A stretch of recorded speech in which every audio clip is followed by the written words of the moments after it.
Hello, Sooner Nation, OU Insider subscribers, Coach Brian Clinton enthusiasts, girl dads, boy dads, Almost. Oh yeah, you're about to be both.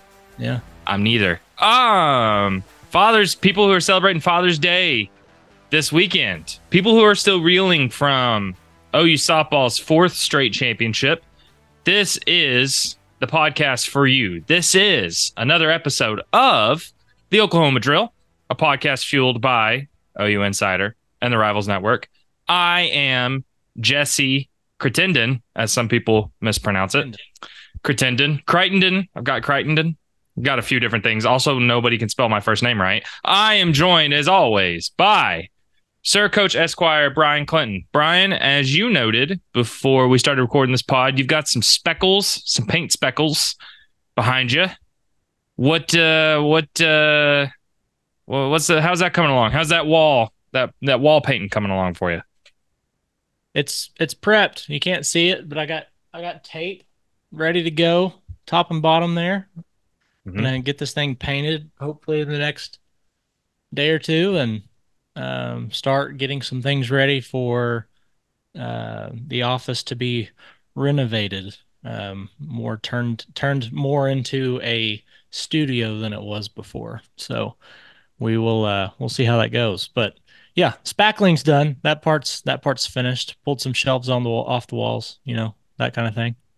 You've got a full office and space that you're planning. Meanwhile, it still does not compare to me just using my bedroom with my Red Hot Chili Peppers poster behind me as the only decor. I've been telling myself I'm going to get a board with like all my millions of credentials that I've gotten over the last 3 years. I'm going to do that at some point. But, that's not going to be today. It's probably not going to be tomorrow either. I'll get around to it. Maybe just like by the football season, like maybe you get some of them. That's not a good time for you. That's right around the corner, man. I can't commit to that. That's 11 Saturdays. Let's talk about next football season. By next football season, I will have not 2024, 2025. Let's just say 2026. Let's just say that. And then that way we know. Yeah. I'm going to do it at some point. Yeah. When I'm not being lazy.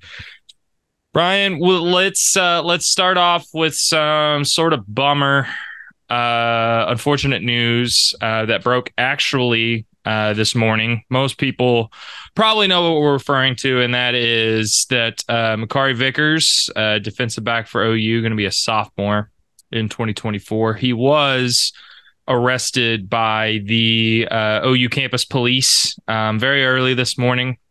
Sooners on SI, our friends Ryan Chapman and Randall Sweet were the ones that broke the story first. Now, we're still in the middle of this. I mean, it is 2:54 on a Wednesday. This was the best time for us to record this, so we don't have all the information. We might as well lay out what we do know for sure. Without speculation, which was that he was arrested by a little before 3 a.m. this morning. And he was processed by the Cleveland County Sheriff's Office. I called them this morning after SI broke the news and got that confirmed. He was released on bail. In terms of where he was arrested and why he was arrested, I have certainly heard things. But I don't want to speculate too much until things are absolutely confirmed. I think you have to be really careful with what kind of info you put out when it comes to stuff like this. But I've been on the phone a ton this morning. I'm waiting on an open records request from from OU's police department for his arrest records, his incident report. Before we report anything further, I'm sure that's stuff that we will have in the coming hours or so. Brian, I just want to say this because I know neither of us want to talk about this super long. There's a couple things I want to say here real quick. One, literally nobody has fun with stories like this at all. Nobody. This is not something. This is the least favorite part of my job. Straight up. having to deal with controversies like this, especially involving players, especially when we don't know all of the details. So I think most people have understood, have been understanding of everybody trying to report on this, because that's the other part. Is the reality is we don't know exactly what this is. It's very possible it's not that big of a deal, but it's an OU football player who was arrested and put in jail. It's news. Yep. It's news. And we know, I reached out to an OU athletic department spokesperson this morning who said they are aware of the situation and dealing with it internally. So, Brian, I don't know why, because I know neither of us want to speculate on this too much, but I feel like it's important to say that this isn't fun. Nobody has No. fun with stories like these. Everybody's young, or everybody's young once. I'm not. I turned 28 in 2 weeks, so I'm basically just dead at this point. And but everybody's young. Everybody's made mistakes. It's no different here, but we don't know what this is, and unfortunately, we have to report on it. It's news. Do you have anything to add on this situation, or what it could mean for Oklahoma, or anything like that? Just with situations like this, it is, you know, it's very easy to be on one side of the cell phone, keyboard, however you get your information, as a fan or just as a somebody who is observing. And the situations, the decisions that athletes that play for a team like Oklahoma or any other high profile university out there, um, everything's magnified by, a hundredfold. And I think that it's a difficult situation, obviously, for not just for him, but for his teammates, for his coaching staff. And so, you know, piling on a guy, um, or things like that. I always just try to err on the side of caution with that, because you don't know the situation 100%. Um, Even when more details come out, and this is one of those situations that, I mean, yeah, he's young. It wasn't that long ago. I mean, in fact, whenever I was taking the shelves down behind me, um, I, the way that I'd put them up when we moved into this house 4 years ago, I was lazy and 4 years younger and dumber. And I started taking those down. I was like, why did I do this? Why did I do it this way? Things, yeah, as you grow and you make decisions and you make mistakes, you learn from those things. And that's what you can really hope for out of a situation like this. And just speaking at it from a former coach's perspective, he feels as bad about what he did as probably anybody. If he's the kind of guy that Brent Venables wants in his program, which obviously he is, that's something that he is going to, uh, have to pay for in whatever way, shape, or form he does with his teammates and with his coaches. So don't pile on the guy. Like, just don't be that. Don't be that guy. It's unfortunate, but this is one of those things where you have to live, learn, and move on. Well, and also just understand again, this is a weird. It is weird to be someone that's reporting on something like this, because I know Makari. I've talked to him, Yeah. and there is that human element, but unfortunately, this is part of the job. It's Yep. genuinely my least favorite part of the job, but it's part of the job, and it's not different in the sense of a young kid making a mistake, which again, don't want to talk about it too much because we don't know what it is. We don't know exactly what it is. But he is on a higher platform because he's a football player at the University of Oklahoma. Yep. And that's the other reality of it too. And people care about what happens with him. People care about how it affects the program. So it's Yep. our job ultimately to relay Facts. relay facts Yep. and news. It just is. I think it is going to be interesting to see um, how this is dealt with within the team, because this Yeah. is not the first controversy under Brent Venables. I could think of, Cale Gundy. That situation happened pretty quickly into Venables' tenure, but I believe this is the first real controversy, or at least legal controversy, with a player currently on the roster. So it is going to be interesting to see how they deal with that. And the other side of it too is, depending on what happens here, or depending on the fallout. I mean, Makari Vickers is projects to be a key part of the secondary next year. I mean, he played 8 games last year as a true freshman. Had a couple of games where he played some real snaps in meaningful games. And, obviously you can't let that affect whatever needs to happen or doesn't need to happen. It needs to be judged just on what he did or didn't do. But he's a key part of the rotation. He's not the face of the program. He's not, the ultimate superstar yet. Could be, I don't know. But he's probably going to be on the 2 deep next year and play some real snaps. So it's newsworthy. It just is, unfortunately. I think he's 20 years old. He's young, but unfortunately it's newsworthy. And I do think it's going to be important. OU joins the SEC in 2.5 weeks. Football season's 2.5 months away. It is going to be interesting to see how Brent Venables handles this, because in a weird way, this does sort of set the precedent for how the team could handle legal issues involving players moving forward. I think that's the main thing that I'm curious about. Yep. Is what happens with that.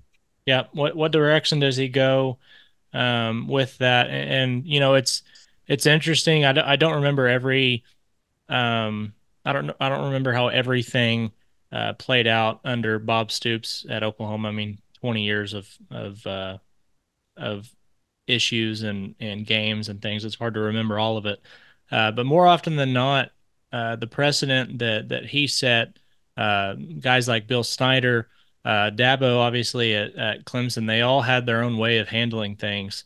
And it'll be interesting to see like what combination of that Brent Venables kind of turns to, because he's done that. He's had 3 Hall of Fame level coaches to turn to and to look to whenever it comes to how he handles things. And they've certainly all dealt with their own fair share of issues and controversy, and this is his first big one as with it being a player. And like you said, this is the precedent. How he handles this right now, how Oklahoma handles this right now, it's going to be kind of always looked at if other things arise. This will be like the measuring stick to which everything else is kind of speculated at. So it'll be something worth noting, and hopefully for Vickers and for the rest of the team, it's over and done pretty quickly, and they can move on. He's not the first OU player that has dealt with legal problems, and he's not going to be the last. Nope. That's the reality. But make sure to check over at ouinsider.com for some information when information becomes available. It will be updated and reported. Brian, before we talk about the other couple of things we're going to talk about, I know actually that you want to hear this message from our sponsors, because it's about Father's Day, and you are a father, and Father's Day is on Sunday. So for you, Brian, and all the other listeners who are either fathers or no fathers, look, blink if you haven't purchased a Father's Day gift yet. Go ahead and do it, because we thought so. Today's episode is brought to you by Manscaped, the leaders in below-the-waist grooming. Maybe your pops, maybe he's had a bush since the 70s. That's okay. Our friends at Manscaped have created and crafted the total package for his special day. Whether it's for the boys downstairs, his beard, or even the best part of underwear out there, Manscaped has his bases covered. Head over to manscaped.com, get 20% off plus free shipping with code OUInsider. From daddy to zaddy, trust Manscaped. You know that beard trimmer that your dad's been using since you were in grade school? Well, probably needs upgrading. Part of this kit includes the Beard Hedger Pro Kit, the complete beard maintenance kit for all the bearded kings. This all-in-one kit comes with the Beard Hedger, as I mentioned earlier, Manscaped's most advanced beard trimmer, as well as shampoo, conditioner, oil, and balm for his beard. Also comes with a brush, comb, and scissors, so he can style his beard and mustache like the true gentleman he is. Go ahead and head over to manscaped.com, get 20% off plus free shipping with code OUInsider. That is Code OUINSIDER. From daddy to zaddy, trust Manscaped. Happy Father's Day. Brian, in less unfortunate, less bummer news, the SEC released the kickoff times and or TV windows for every game in the 2024 season, which again kicks off here in just a little less than 3 months. It is noteworthy that this schedule, Brian, this is going to be the first time in SEC history that every single conference game is showed on either ESPN or ABC, which is fun to think about. The other noteworthy part of this, we already knew some of the kickoff times already, right? We knew Temple was going to kick off at 6. We knew Houston was going to kick off at 6:45. I believe we knew Tulane was going to kick off at 2:30. We knew Texas was going to kick off at 2:30. But I think the most notable thing, Brian, was outside of 2 games, and those 2 games are South Carolina and at Ole Miss back-to-back weeks in the middle of October. Every single game has an afternoon or evening kickoff. I think that is the most notable thing that caught the eyes of OU football fans everywhere. It's also interesting that a few of the games are in flex windows, which means they can either be played in the afternoon or the evening, and those kickoff times will be confirmed no later than 6 days before the contest. Those flex window games are Tennessee, the SEC opener for OU on September 21st. That is at Missouri on November 9th, home against Alabama on November 23rd, and at LSU on November 30th. So OU has 4 games that could be played in the afternoon or evening, they could be played either or. And everything else besides those 2 games at Ole Miss and South Carolina are morning kickoff games. So on a scale of 1 to 10, Brian, I'm going to ask you 2 questions. One, as a media member, how do you feel about this schedule? And as a fan of college football, or if you were a fan of OU football, how would you feel about this? So scale 1 to 10, both parts. Yeah, that is 2 totally different answers you're going to get out of me. Yep. I think you know where I'm going with this already. Having 11 a.m. kickoffs before I was in the industry, before I was trying my best to keep up and be professional. 11 a.m. kickoffs sucked. Like, I just wasn't excited about them. It was, the atmosphere is a little more dull. It's harder for the fan base, it seems, to get excited. They're not lubed up, ready to go. There's just not as much excitement around those games. And last year, was it seven games that were played at 11 Felt like o'clock? a million. Or yeah, I mean, it was a ton. Those sucked as a fan, but as a member of the media, it's excellent because, one, your travel time is, for me, I'm driving back and forth a couple of hours, and I can get back home before it's dark and maybe try and watch some football as a fan and really just enjoy some college football Saturday. So I'll say this. For the first year in the SEC, it is exciting because we are going to get a full taste of what some of these atmospheres are going to be like.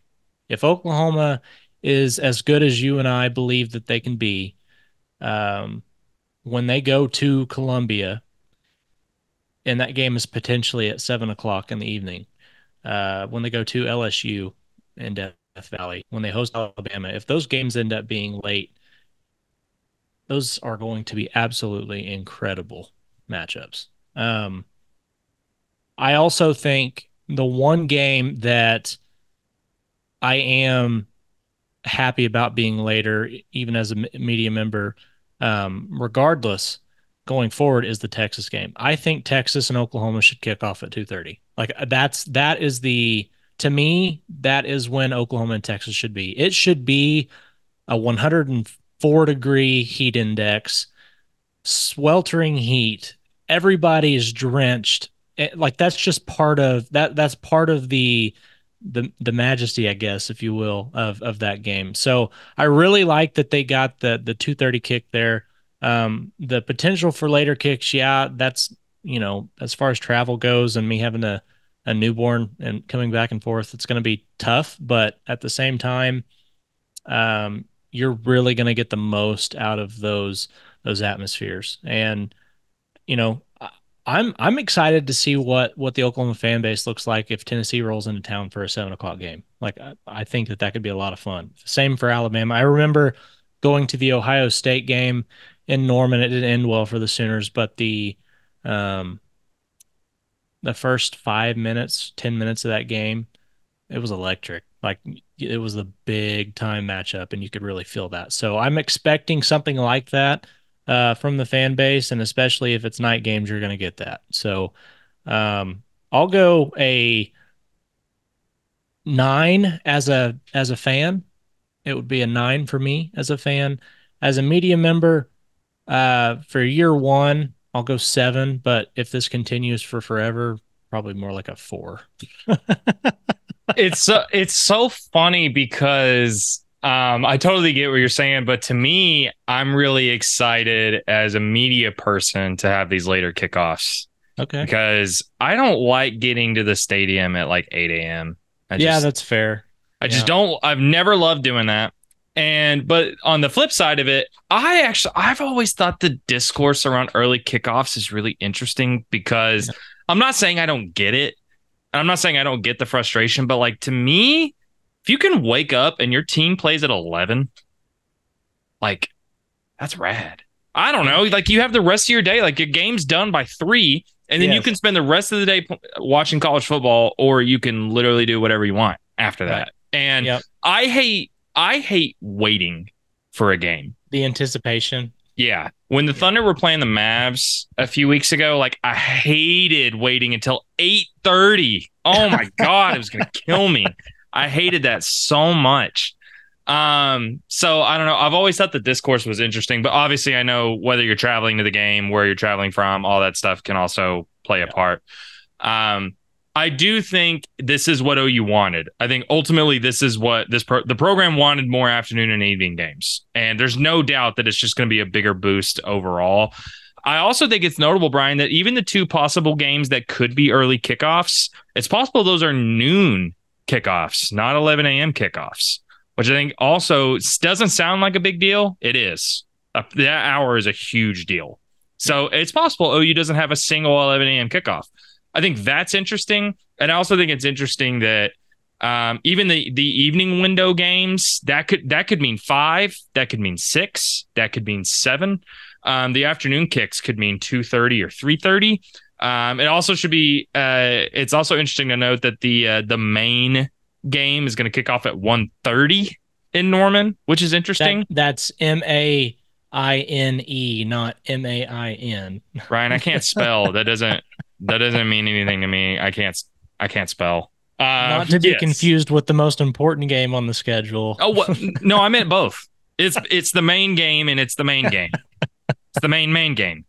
It's what it Oh is. man. So yeah, I don't know. I think it's really interesting. I also think the early kickoff games, the South Carolina Ole Miss games were really interesting choices, and I also think the last 3 games at Missouri, Alabama, and LSU all being flex window games is really interesting because to me, if OU has a really good season and all of those teams have really good seasons, to me it feels like those are all going to get flexed to night games. But if Yep. any of those teams struggle, those have afternoon Written all 2:30 over them. Yeah. written all over them. Yeah. So That's ESPN's way of saying we're not really sure what they're going to look like yet. So we'll figure we'll we'll figure figure it it out out. whenever we get there.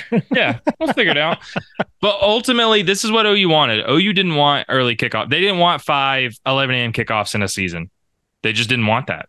They didn't want 6. They didn't want 7. And this is what they wanted was prime time afternoon and evening kicks. That's what. So they're getting it. OU's getting it, and they're getting it with one of the toughest schedules in the entire country. So everybody's going to be watching these primetime games to see what OU's made of. I don't know. Interesting to think of. Yeah. It's exciting. It's the there's been this wave of I don't even know what you would call it. There's this wave of excitement, it seems, about Texas going into the SEC, just from a national perspective. Um, and Oklahoma's kind of taking the back seat, which, I like that if I'm an Oklahoma fan. My grandfather, who passed last year, he for years, I just remember him saying, he liked to watch Oklahoma play more when it felt like their backs were against the wall. And that's kind of what it feels like going into the year. I don't know how that team feels on the inside. I'm sure we'll hear about that more as we get closer to media day and things like that. But yeah, the schedule certainly sets up for it to be lots of excitement, lots of fun, and something that fans should be pretty stoked about. So Yeah. No, I agree. I think let's end some things by talking about some softball. I gotta stop saying that. Softball. And we're going to talk about that because OU's championship celebration happened over the weekend, where Joe Castiglione brought out actual goats to honor the goat, Patty Gasso, and her team. But one thing that came from it, there was no statue announcement this year like there was last year. There wasn't anything super noteworthy, except people had noticed that Avery Hodge wasn't there and Quincy Lilio wasn't there. And I had a few people ask me if I thought that was notable. I said definitely about Quincy. I assumed Quincy was gone yeah, a long time ago. Um, Avery Hodge was a little different because I do think there was some frustration with her throughout the year because, her and Alina were taking turns at second, and then Avery was kind of out of the rotation until Alina got hurt. And then all of a sudden, Avery Hodge not only stepped up, but I genuinely don't know if OU wins the championship without the way she played those last couple of games, especially that Florida game. right. That second one they won. But it ended up being nowhere. And sorry, let me back up. And I want to say real quick that it's always hard to gauge how much stock to put into stuff like that at championship celebrations, because last year Jocelyn Erickson wasn't at the celebration, but Jordy Ball was. And then 2 days later, Jordy Ball entered the transfer portal. Yeah. There were a couple players on OU's roster that weren't sure they were going to be there because they had scheduled stuff for immediately after the season, but were able to make it. But if they hadn't been there, it would have been noteworthy, but I don't think actually meaningful in terms of their future with the program. That stuff always gets dicey. Yeah. Always but speculated.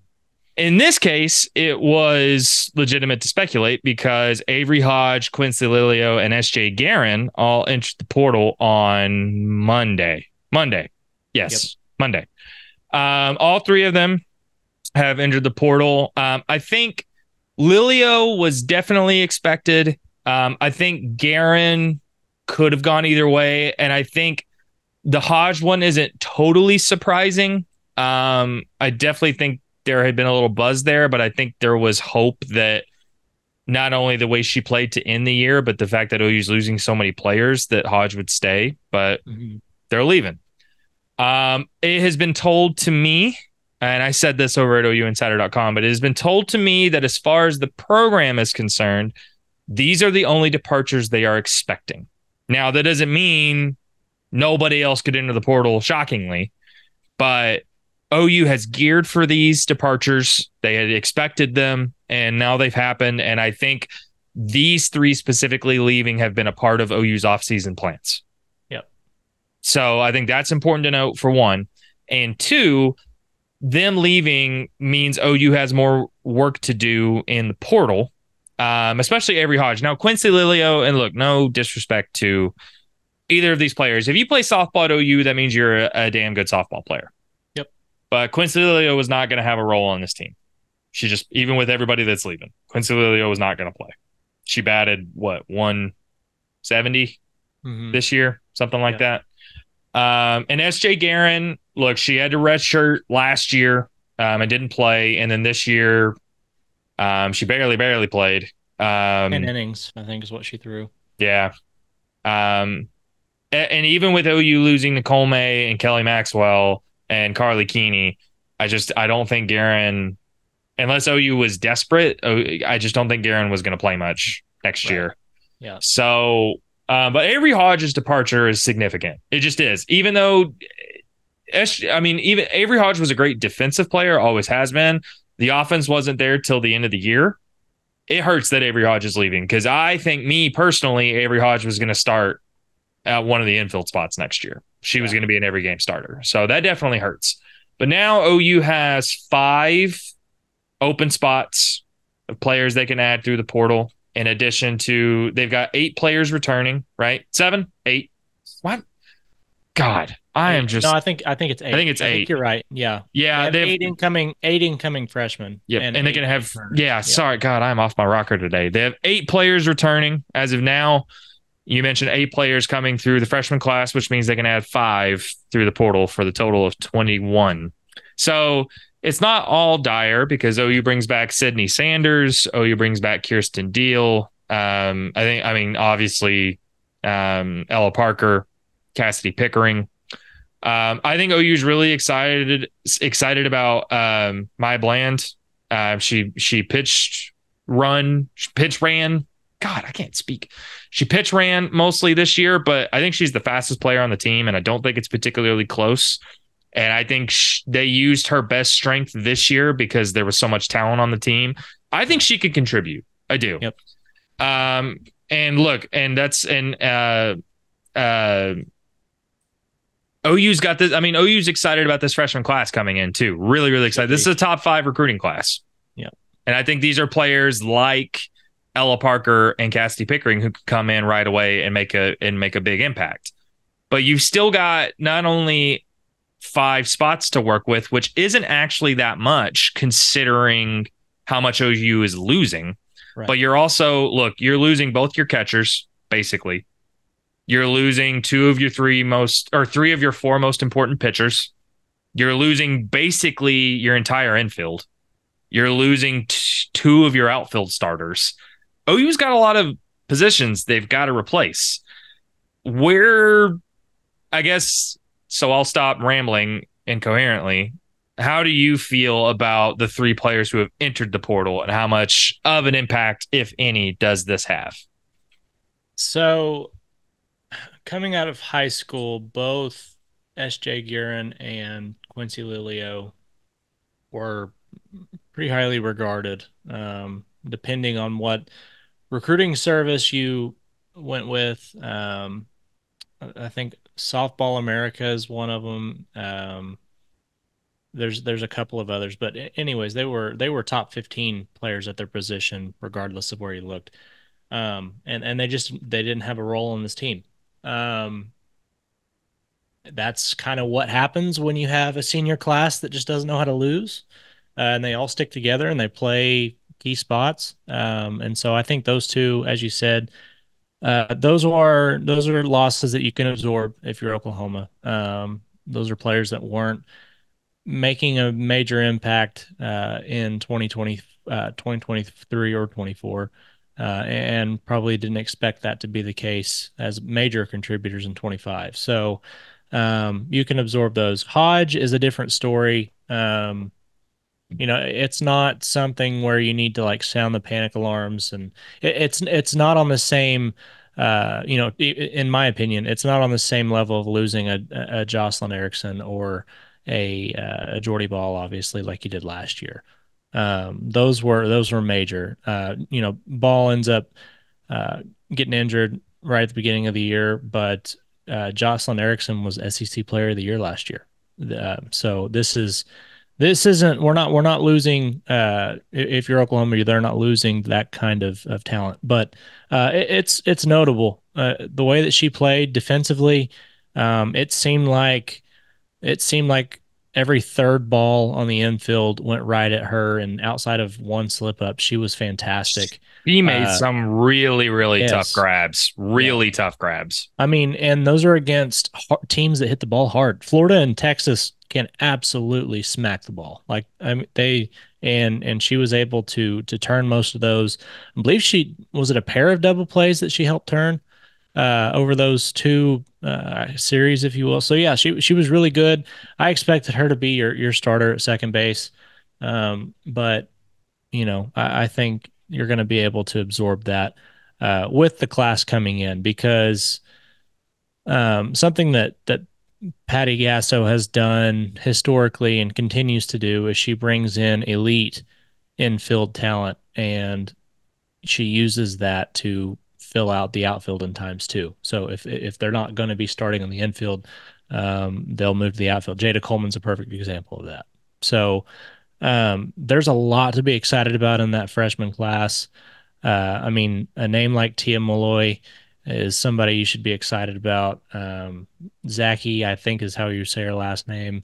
Riley Zach is somebody else that you should be excited about. So there's a lot to be excited about there. But I think what I like about where Oklahoma is sitting right now is, as you mentioned, there's 5 spots available. Um, between last weekend and probably like next Friday is going to be where a good majority of players have either entered the portal that are going to do so, or they'll be right on the verge of it. And so there's been a couple of names pop in that I think Oklahoma's got interest in, and I don't know. There's always going to be speculation about who's next, who's going to jump in next. Kennedy has been like this huge.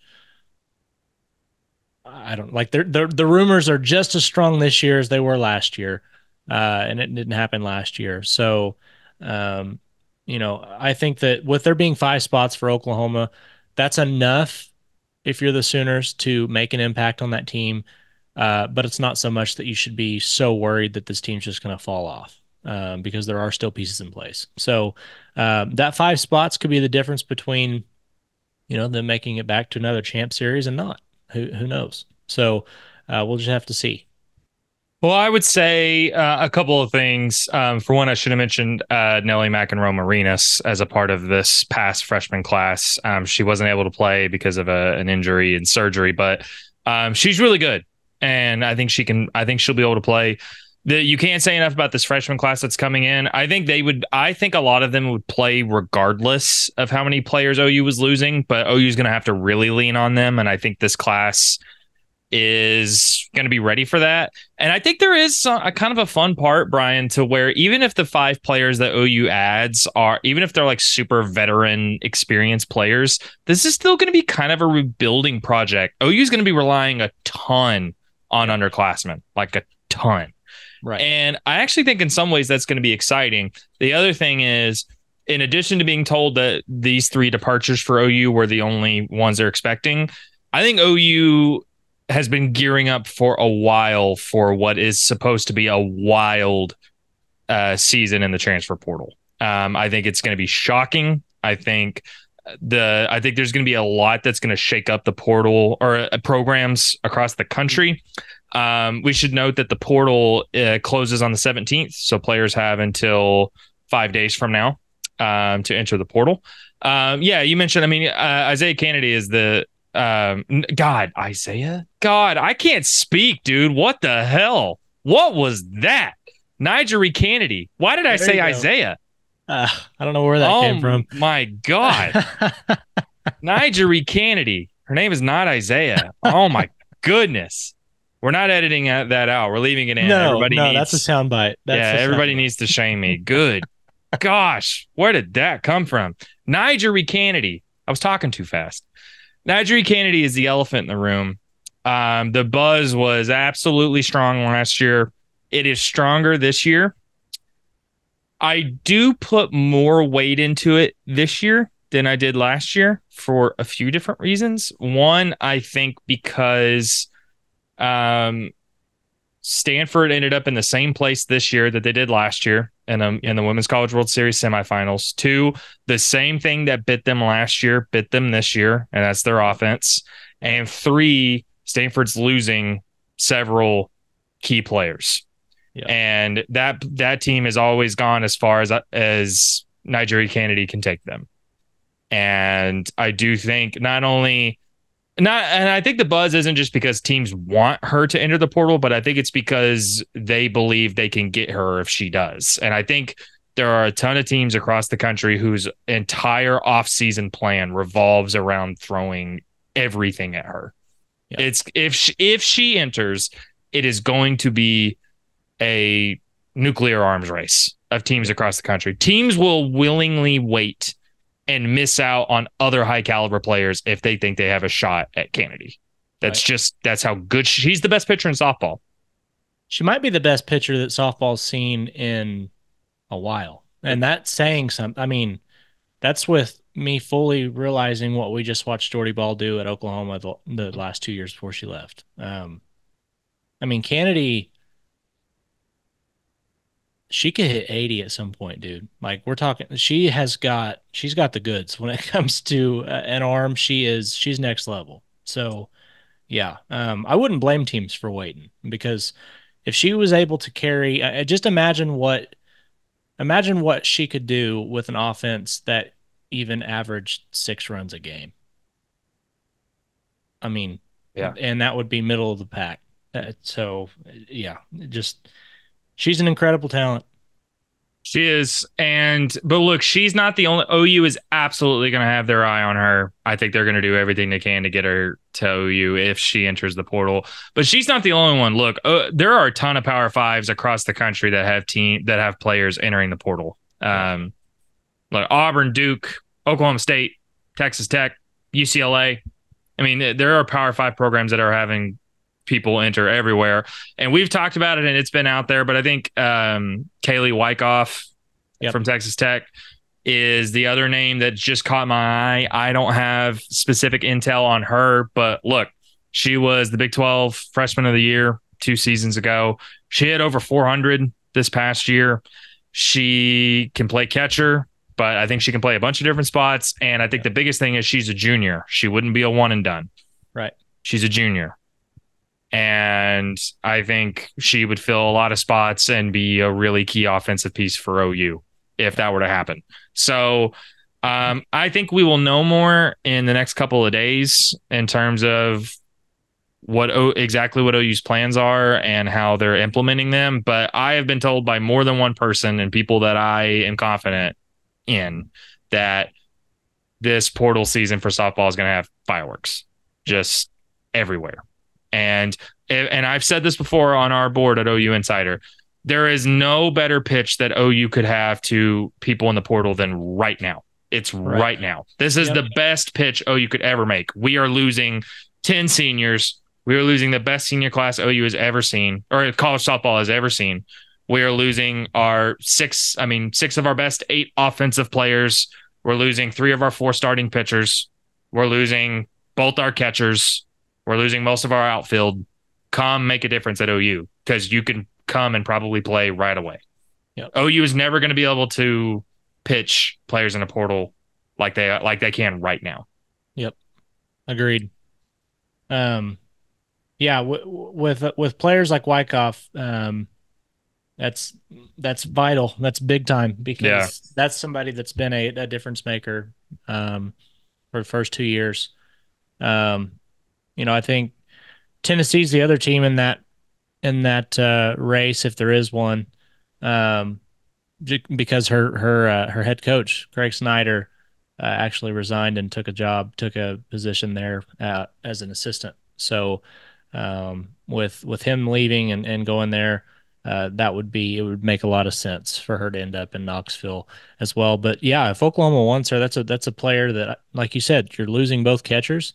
That's somebody that's got experience at that position. She's also played at first and in the outfield. So true utility player, somebody that's batting over 400, has some power at the plate. Oklahoma needs that. So if they want her, and that's the thing, for the most part, when Oklahoma has wanted somebody in the transfer portal and they have gone out and chased them or pursued them, more often than not, they land them.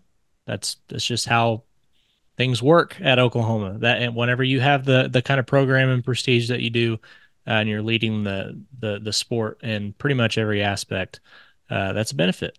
So, it'll be one to watch. But like you said, it's far from the last name that is rumored to be entering. So we'll see. That is going to do it for us here on this episode of the Oklahoma Drill. Make sure to head over to ouinsider.com if you're not a VIP member already. Why haven't you done that? You should do that. Look, it's Father's Day right around the corner. Get yourself a Father's Day gift. Get somebody else a Father's Day gift. Get them a subscription to ouinsider.com. Just a few bucks a month, you will get all of the latest intel, all of the best information, all of the best articles, all of the best sourcing that you will find anywhere when it comes to OU athletics. Make sure to like and subscribe this OU Insider YouTube channel for all of the latest videos and podcasts. A little bit of the offseason right now, but look, recruiting stuff's heating up. Softball portal stuff's heating up. SEC Media Days is in a month. OU joins the SEC in 2.5 weeks. Going to be all kinds of content, all kinds of stuff that you're not going to want to miss. But until the next edition of OU Insiders Oklahoma Drill, happy Father's Day, and we'll see you then. And long live Isaiah Kennedy. Isaiah, I see. The I see. See you later.